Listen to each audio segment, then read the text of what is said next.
সূচনা লগ্নে শিশুকালে শরীয়ত এতটা কার্যকর হয় নাই। আপন ভাই তার বোনকে বিয়ে করতে হাবিল কাবিল বোনকে বিয়ে করছে না? কিন্তু এখন কি আছে নাকি? কারণ তখন সূচনা, পৃথিবীর সূচনা লগ্ন।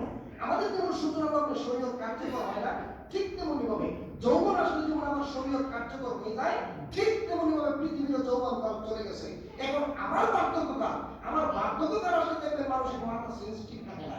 ঠিক তেমনি ভাবে পৃথিবীর যখন বার্ধক্যকালে আমরা পরিণত হয়ে গেছি, এখন পৃথিবীর মধ্যে ফেতনা আসবে, ভূমিকম্প আসবে, পৃথিবীর মানুষ হারামখোর হয়ে যাবে, সব প্রতীক থাকবে না।